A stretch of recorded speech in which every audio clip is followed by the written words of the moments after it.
Okay, let's unpack this. Imagine your home, your sanctuary, your safe space. Now imagine someone else is living in it without you knowing, just inches away maybe in the dark. Today we're exploring a collection of really deeply unsettling stories pulled from the shadows of real life. These aren't just about intruders passing through, they're about individuals who truly made themselves at home, within the walls, attics, or basements of unsuspecting victims. What's truly striking about these accounts is how they kind of transcend typical invasions like theft or simple breaking and entering. They represent a profound, almost psychological violation of personal space, and a chilling breakdown of what we perceive as safety, often exploiting these overlooked vulnerabilities in our own homes. Yeah, exactly. We're going to share some truly disturbing accounts today that honestly will make you rethink every creak and shadow. Get ready, because these stories are often stranger and, frankly, far more terrifying than fiction. We'll begin our exploration with a case from 1986 in Pill, Massachusetts. Frank Bowen was raising his 2 daughters there, Tina, who was 16, and 9-year-old Karen. They were alone in this old colonial house after a family tragedy, just trying to heal. Soon after they moved in, strange things started happening. Little things at first. Tapping noises in the walls, lights flickering on and off, furniture maybe appearing slightly out of place. They dismissed it. Just quirks of an old house settling, right? But then things definitely escalated. One night, Tina and Karen were using a Ouija board, kind of spooky on its own, and suddenly heard 3 really distinct knocks, but coming from inside the wall. After that, objects went missing, the TV turned on by itself, and Frank started to get this persistent feeling like he was being watched. But nothing could have prepared them for what came next. Frank came home one evening to just absolute chaos. The house was freezing cold, radios were blaring static everywhere, and the television was on, but just showing snow, no signal. As he climbed the stairs, he found something truly horrifying. Standing there in the hallway was a teenage boy he didn't recognize. And get this, he was wearing a wig and a wedding dress, his face smeared with makeup, and in his hand, he held a hatchet. It was Daniel Lant. The chilling truth was that Daniel Lant had been living inside the walls of the Bowen house for months, completely undetected. He'd broken in after apparently becoming obsessed with Tina. He'd installed peepholes to spy on her and her family, moving around the hidden spaces like some kind of phantom. Frank managed to escape with his daughters and called the police. When officers searched the house, they found Daniel hiding in this narrow wall cavity. They discovered tunnels carved out behind the walls, complete with blankets, food wrappers, and those peepholes directed right at the family's living areas. It's sickening. Lant was arrested, and this is awful, he was later released on bail. And here's where the true horror just amplifies. Not long after his release, he broke into another home and brutally murdered a pregnant woman and her 2 children. He was finally convicted for that and sentenced to life in prison. The Bowen family, understandably, never set foot in that house again. It's a truly stark example, isn't it? How a seemingly, maybe not innocuous, but a hidden fascination can spiral. It spirals into profound delusion and then eventually this predatory violence. Lant's behavior kind of mirrors patterns you see in extreme erotomanic stalking cases. The perpetrator's fantasy becomes so divorced from reality that it justifies these increasingly invasive actions, and ultimately destructive ones. That hidden living space becomes a physical manifestation of his distorted reality, giving him this chilling sense of control and proximity that enables, these devastating acts. That terrifying escalation really just underscores the hidden dangers, doesn't it? And speaking of unseen presences, our next story takes us to Denver, Colorado, back in 1941. This is the story of the infamous Denver Spider-Man. Philip Peters, a 73-year-old retired railroad auditor, lived alone in a small Victorian house. His wife was recovering in the hospital at the time. He was described as a quiet man, very set in his routines, deeply familiar with all the little quirks of his old home. What he didn't know was that someone else was learning those quirks too, someone living right above his head. Theodore Coney, a local man in his early 60s, was ill, homeless, and apparently vaguely acquainted with Peters. One day, finding Peters' house empty, he just let himself in. He discovered this tiny, barely habitable attic crawl space and decided to, take up residence. Coney lived in that attic for weeks. He would only creep down when Peters was out, stealing small amounts of food, water, maybe newspapers. Peters, he heard odd creaks, faint footsteps maybe, but just dismissed it all, the old house settling. But one night, everything changed. Peters came home early from a hospital visit. He heard movement upstairs. Investigating, he climbed the staircase and was met by Coney emerging from the attic hatch. Startled, desperate, Coney attacked Peters with an old iron stove shaker, beating him to death, and then he just disappeared back into the attic. When the police arrived, they were completely baffled. There was no sign of forced entry, nothing valuable seemed to be missing, and all the doors were locked from the inside. They dubbed it the Ghost House Murder, and the case went cold for months. Meanwhile, Coney stayed hidden in that attic for over 5 more weeks after the murder, just feet above the crime scene. Eventually, neighbors noticed some signs of movement in the supposedly abandoned home, and the police were called back. When they heard a noise above them, they climbed into the attic, and there, in this cramped black and crawl space, they found Coney. Filthy, emaciated, and by all accounts seemingly insane. He confessed right there on the spot. The press naturally jumped on it, dubbed him the Denver Spider-Man. He was sentenced to life in prison, and that house, it was never occupied again. This case really highlights how long an unseen presence can go unnoticed, even when the stakes are incredibly high, like after a murder. Peter's assumption that the noises were just the old house, combined with Coney's intimate knowledge of his habits and the house layout. It created the perfect storm for prolonged concealment. And the lack of forced entry initially misled police, didn't it? They weren't looking for an inside intruder. Right, they assumed it came from outside. Exactly. It reveals this chilling vulnerability, the way we habituate to our surroundings, how we normalize small anomalies. It can actually mask a lurking direct threat right under our noses, or in this case, right above. That vulnerability is truly chilling. It highlights how even our perceived safety can be just an illusion.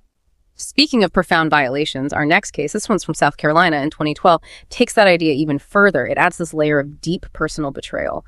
A woman was living there with her 5 children. She was trying to rebuild her life after ending a long, rocky relationship. Her ex-boyfriend had a history of erratic behavior. She'd moved on, focusing on her kids, her home. But then the strange things started. One night she noticed nails from the ceiling kind of pushing downward, like someone was trying to remove them from above. She heard scratching sounds, faint thumps, maybe what she thought was whispering. At first she dismissed it as stress, understandable. But then objects began to move slightly. Food disappeared faster than it should have. And one morning she woke up to find insulation debris on her bed. Finally, she asked her nephew to go up and investigate the attic. And what he found shocked them all. Her ex-boyfriend was living up there. He had carved out this tiny makeshift living space right beside the heating unit, made a bed from old coats and blankets. And most disturbingly, he had been spying on her through an air vent directly above her bed. Directly above her bed. Yeah. And there were plastic cups filled with urine and feces, indicating he probably hadn't left the attic for days, maybe longer. He admitted he'd been up there for over 2 weeks. He came down, apparently apologized, and just calmly left before the police could even arrive to arrest him. But the woman was left deeply traumatized, knowing that someone she once trusted had watched her and her children sleep, mere feet above their heads. She stated, understandably, that she would be shaken for life. Well, when the intruder is someone known, someone once trusted, the violation isn't just physical, is it? It's deeply psychological. It shatters the victim's perception of safety in an entirely different way. It transforms their home into a kind of psychological prison. That intimacy of the betrayal, especially the act of watching her and her children sleep, that instills a profound sense of fear. Fear and betrayal that often requires extensive emotional and psychological recovery. It turns a sanctuary into a place of constant anxiety. It's truly horrifying, just imagining that level of violation from someone you knew. Okay, next, we head to Ohio State in 2013. This case introduces the unsettling phenomenon known as frogging. Heard of this? I have, yes. It's a specific term for this kind of secret cohabitation. Right. So a group of 10 college students rented this cheap old house off campus. Like a lot of college rentals, it had its quirks. Bad wiring, flickering lights, strange noises, standard stuff, they thought. But one tenant, a guy named Breck, started noticing odd things piling up. Cabinets left open, the fridge emptier than it should be, lights turned on that nobody remembered using, and there was this basement door that was always locked, labeled utility closet. The landlord just said, don't worry about it. Then one night, Brett went down to reset a breaker after a power surge. When he turned the corner, he saw a man walking out of that locked basement room, barefoot, calm, like he belonged there. Brett froze, asked, "Who are you?" The man just said his name was Jeremy and walked away. Brett and his roommates immediately broke into the locked door, and what they found was shocking. Inside was a small makeshift room, mattress, personal photos, books, even a guitar. Jeremy had been living there undetected for weeks, maybe even longer, eating their food, using their bathroom, moving quietly to avoid being found. Turns out, Jeremy had a copy of the house key from a previous tenancy. He'd never officially left, just moved into the basement after everyone thought he was gone. The police were called, but Jeremy didn't resist. He packed up his stuff and left. No charges were filed. But the roommates were understandably deeply shaken. After that, nobody felt safe in the house again. But wait, the unsettling part doesn't even end there. Not long after Jeremy left, another group of students moved into that very same house. They'd heard the stories, but probably assumed it was just, an urban legend, college folklore. Soon enough, though, they started to experience the same things. Missing food, footsteps at night, doors left open. Eventually, one of the new roommates ventured into the basement to investigate. And disturbingly, he found someone else had moved in again. Another man, older this time, had quietly taken up residence in the dark corners of the basement. His name was Jared. Like Jeremy, he'd somehow gotten a copy of the key and just slipped in without being noticed. He wasn't hostile either. In fact, he apologized and offered to leave. But the idea that he had been there, sleeping beneath them, listening, maybe watching, it left the house in this state of constant paranoia. The students started locking every single door, adding cameras, avoiding the basement altogether. Yeah, the frogging phenomenon, it often exploits these critical yet often overlooked security protocols, especially common in high turnover rentals. Things like old locks not being rekeyed between tenants, maybe forgotten access points like that basement door, or even just lax landlord oversight. These create systemic vulnerabilities.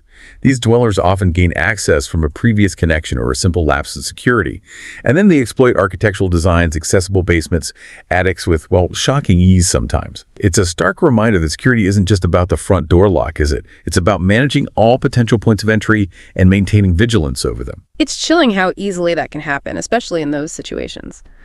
Okay, moving on to Oklahoma City, 2020. More recent. A man started to notice small things out of place in his home.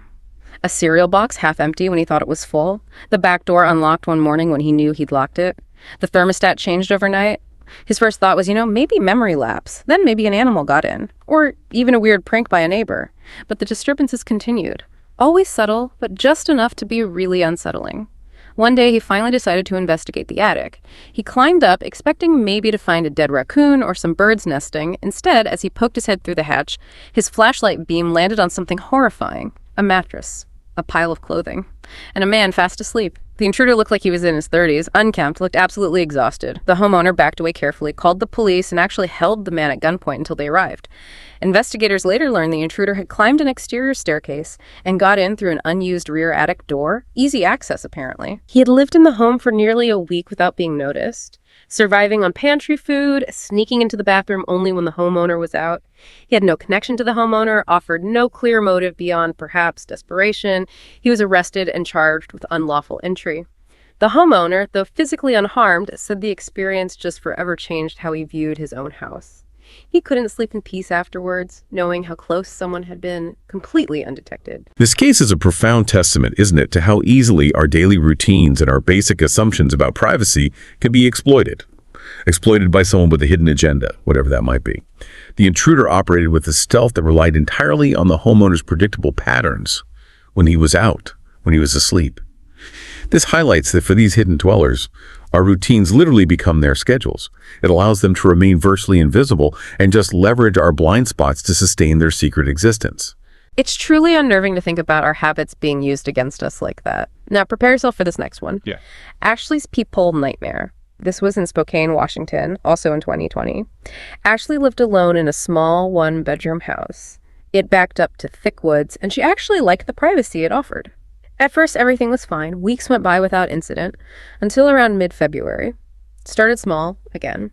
A spoon in the sink she swore she had cleaned. Her shampoo bottle moved slightly in the shower, lights flickering sometimes.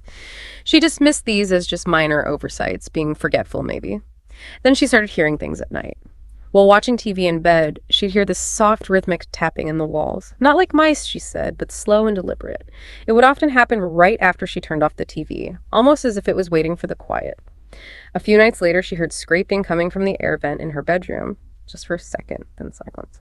She shone her phone flashlight into the vents, but didn't see anything, didn't think much of it. Until one day, about 3 weeks after the noises started, she woke up and found her back door wide open. No signs of forced entry, nothing missing. She replaced all the locks that same day, but something still felt deeply wrong. That night, as she lay in bed, tense, she heard the scraping again. Then footsteps. But not in the living space above her. In the crawl space between the ceiling and the roof. It stopped the second she grabbed her phone. The next morning, she knew she had to look. She climbed into the attic through the hallway panel. In one far corner, she found things that definitely didn't belong there. A plastic water bottle, an empty granola bar wrapper, and the unmistakable shape of a rolled-up sleeping bag. Someone had been living up there. She immediately bolted out of there, called the police, and refused to go back inside alone. This time, the officers did a full sweep, and they found him. The man was hiding inside the wall cavity right behind her bedroom closet. He had built himself this narrow tunnel access through a loose panel behind the furnace in the laundry room. There was a small campsite set up, bags of food, clothes, but the most disturbing find was a small peephole he had cut through the drywall, covered by a vent grate. From there, he had a perfect, unobstructed view of her bed. He had been watching her sleep every single night. It's horrifying. Investigators believed he might have even been watching her before she moved in, targeting the house, maybe. The man was arrested but had no ID, gave no explanation. Likely a homeless drifter, they suspected. Ashley moved out that same week. Who could blame her? The house apparently remained vacant.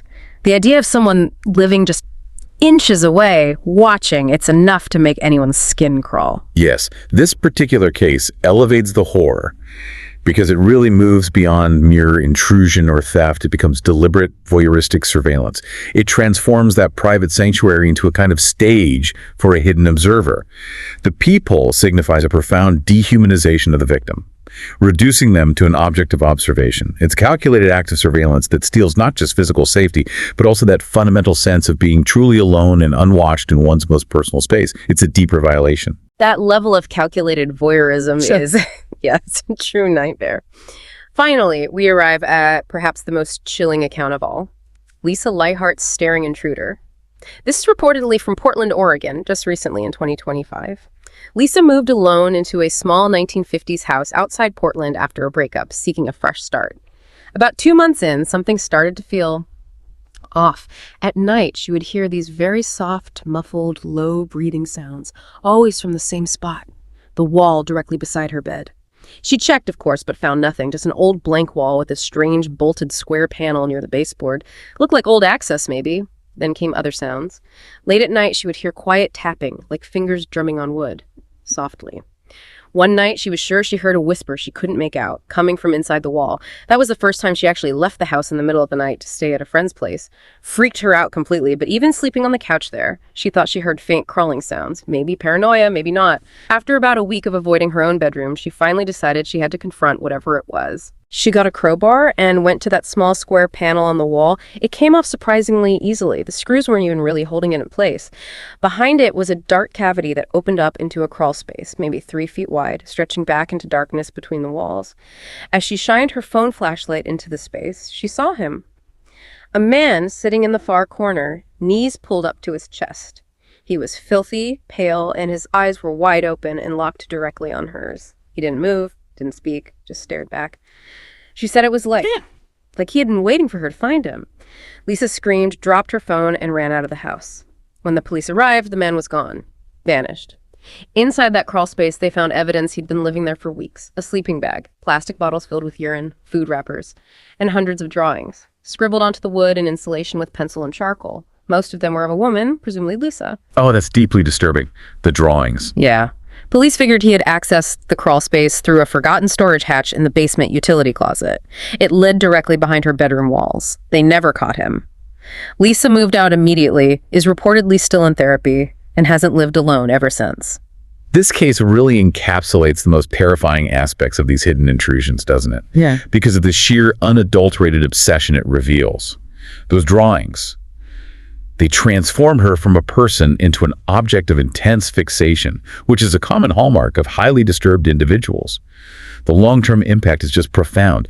The victim's fundamental sense of security is completely shattered. It's not just about a break-in. It's the insidious thought of being watched constantly, the violation of the deepest private space, and that unsettling knowledge that the perpetrator might still be out there, uncaught. It creates this lasting psychological footprint, making it incredibly difficult, maybe impossible, to ever truly feel safe again, especially alone. So what does all this mean? I mean, these stories we've shared, they aren't just isolated incidents, are they? They seem to reveal a pattern of truly terrifying invasions that force us to redefine our understanding of privacy and security, even in our own homes. Absolutely. Knowledge is valuable, but understanding how to apply it is key. These stories force us to question our basic assumptions about safety, assumptions about the hidden spaces around us, the sounds we ignore, the routines we follow. They are a stark reminder that sometimes the greatest threats aren't necessarily breaking down the front door. Sometimes they're already inside, silently lurking within, exploiting vulnerabilities we never even considered. Yeah, the idea that someone could live just inches away from you, in the dark, watching you, listening to you. It's enough to make anyone's skin crawl. It really leaves us with a truly unsettling thought, doesn't it? What stands out to you, our listener, about these disturbing accounts? What does hearing this make you consider about your own living space, maybe? We hope this exploration into these unsettling, real-life horrors has left you not only informed, but also perhaps keenly aware of the unseen. Thank you for joining us on this chilling journey. Yeah. If you found these stories as unnerving as we did, and you want more true horror and crime deep dives like this one, make sure to like this video, share it with someone else who loves a good scare, and definitely subscribe to our channel, Horror Docs. Your support genuinely helps us uncover more of these chilling truths. Until next time, stay safe out there, and perhaps maybe keep an extra eye on those quiet corners of your home. You never really know what secrets they might be hiding.